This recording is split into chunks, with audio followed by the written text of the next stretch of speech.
ইছামতি নদীর ওপরে ভাসমান পদ্ধতিতে চাষ করে তাক লাগিয়ে দিল বাগদার যুবক। প্রবল বর্ষণে চারিদিকে বহু ফসল জলের তলায়, মাথায় হাত পড়েছে চাষিদের। বাজারে সবজির দামে আগুন লেগেছে। এরই মাঝে ইছামতি নদীর ওপরে ভাসমান পদ্ধতিতে সবজি চাষ করে তাক লাগিয়ে দিল বাগদা থানার অন্তর্গত সিন্দ্রানী গ্রাম পঞ্চায়েতের খড়ের মাঠ গ্রামের কৃষক জয় বিশ্বাস। প্রবল বর্ষণে চাষিদের বিঘের পর বিঘে ফসল জলের তলায়, মাথায় হাত পড়েছে চাষিদের। তার সাথে সাথে পাল্লা দিয়ে দুশ্চিন্তা বাড়ছে একের পর এক সবজির দাম বৃদ্ধি নিয়ে। এরই মধ্যে বাগদার সিন্দ্রানী খড়ের মাঠের কৃষক জয় বিশ্বাস ইছামতি নদীর উপরে ভাসমান পদ্ধতিতে চাষ করে তাক লাগিয়ে দিয়েছে। দীর্ঘদিন ধরে ইছামতি নদী অবরুদ্ধ হয়েছে কচুরিপানায়। সেই নদীর কচুরিপানা এক জায়গায় করে পচিয়ে ধাপ তৈরি করেছে। তারপর চাষ করেছে ঢেঁড়স, বেগুন, লঙ্কা, হলুদ, পুঁই শাক।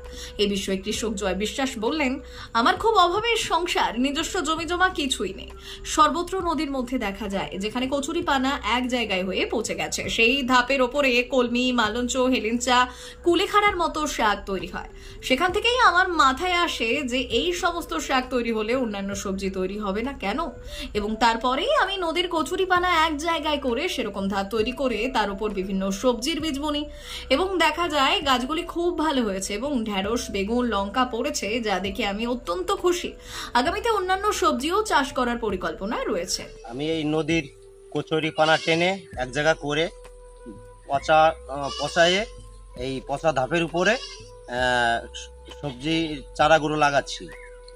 এইভাবে চাষ করছি। কি কি চাষ করছেন? আমি এখানে চাষ করছি যেমন ভেন্ডি, পুঁই শাক, বেগুন, লঙ্কা, তারপরে আছে আরও বিভিন্ন রকমের আছে, কচু আছে। আরও সামনে ভবিষ্যতে আরও কিছু লাগানো যায় চিন্তা ভাবনা আছে। আর কি কি দেওয়া যায়, কোনো সার ওষুধ কিছুই দেওয়া হয়নি এখনো দেওয়া হয়নি, আর দেওয়া লাগবে না। আচ্ছা, নদীর জল তো প্রতিনিয়ত বর্ষার সময় বাড়ছে, এই যদি জল বাড়ে তাতে কোনো সমস্যা হবে না চাষের? না, এতে জল বাড়লেও সমস্যা হবে না, জল কমলেও সমস্যা হবে না। এ সুন্দরভাবে জলের উপরে ভাসমানভাবে থাকবে। এর জল রোদিও কোনো সমস্যা নেই, আর বৃষ্টি হলেও কোনো সমস্যা নেই এই ফসলের। অভিনব এই চাষের খবর শুনে অনেক ও উৎসাহী ব্যক্তিরা এসে ভিড় করছে খড়ের মাঠ গ্রামে ইছামতির পারে। অত্যন্ত স্বাস্থ্যবান্ধব পদ্ধতিতে এই চাষে পরিষ্কার হবে ইছামতির কচুরিপানা।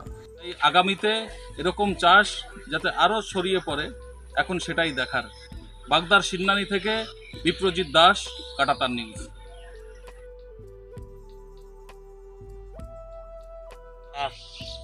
অন্য ধাপের উপরে লাগাতে হবে।